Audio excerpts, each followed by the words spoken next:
All right, sports fans, how's everybody out there doing? William Martin coming at you one more time here on YouTube with another edition of the 300 Pounds of Sports Knowledge Podcast. Now, last week, the San Diego Padres were able to make some headlines when they acquired All Star outfielder Juan Soto from the Washington Nationals. Soto was the most coveted player on the trade market, and the Padres got him as they are looking to make a run at the World Series championship. But getting Soto was not enough to change the fact that the Padres still cannot beat the Los Angeles Dodgers. Now, the Dodgers have claimed 9 out of the last 10 NL West titles, and they're well on their way to making that 10 out of 11. And in the process, they've gotten rich, if you will, at the expense of the Padres. You have to go back to 2010 to find the last time that the Padres finished the season with a winning record against the Dodgers. And 2022 is an all but true familiar tune for the folks in the 619.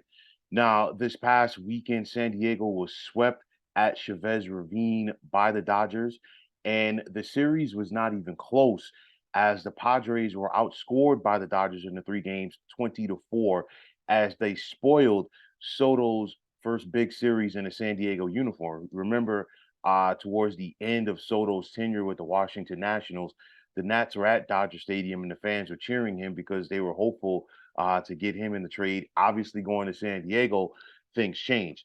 But nonetheless, the Padres have lost 8 out of 10 games to the Dodgers this season. And then on top of that, coming out of that series with the Dodgers, San Diego lost last night 1-0 at the hands of the San Francisco Giants. But getting back to the Padres and the Dodgers this season, the Dodgers have simply beaten the Padres in all phases of the game, and for the most part, that's the way it usually works in this interstate rivalry. And obviously, I said it when the Padres acquired Soto that it was going to be a long shot for them to go out there and catch the Dodgers for first place in this division. But that was all put to bed completely this past weekend when San Diego got swept. They were 15 and a half out after that series was done. And then, of course, after dropping last night's game to San Francisco and with the Dodgers off, you're talking about it's being a 16 game deficit for San Diego right now. And yes, we are still in the beginning of August, but I really don't like the Padres' chances of catching Los Angeles for the divisional crown.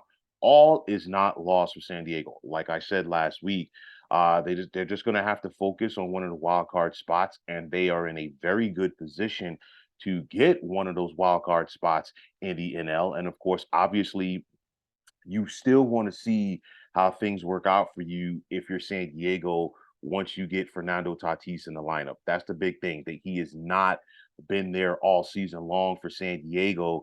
And now you're talking about having him, Machado, and of course Juan Soto in the middle of your lineup. So that is going to be the heart and soul. It's going to be the bread and butter. That's going to be the catalyst, the thing that gets you going for that potential postseason run. But for the Padres to get to the level that they want to get, and that means making that World Series run.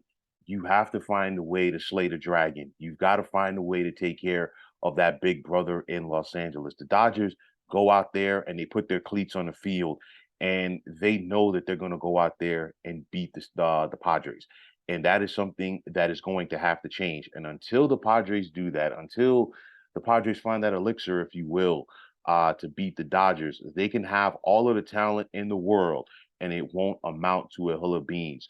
So for the Padres, they have the rest of this month, obviously, and they have September and the beginning of October to get their act together. This team will still be a playoff team. I do believe it. But getting to the playoffs and making noise in the playoffs are two different things. So, folks, that is going to wrap it up. And as always, I want to take this time out to thank you for tuning into the 300 Pounds of Sports Knowledge podcast here on YouTube. I want to take the time out to thank all of you fine folks out there for tuning in. And if you have not already, please feel free to subscribe to this channel. Now, if you're on Twitter, Please feel free to follow me at 300 Pounds of Sports. And like I always say, if you follow me, it'll be my pleasure to follow you right back. There's also the sports discussion group on Facebook at the Sports Depot 365. You can check it out, drop a line, and be a part of one of the better sports debating sites going on social media. So, once again, fine folks, my name is William Martin. I am signing off, saying take care and have yourselves a wonderful day.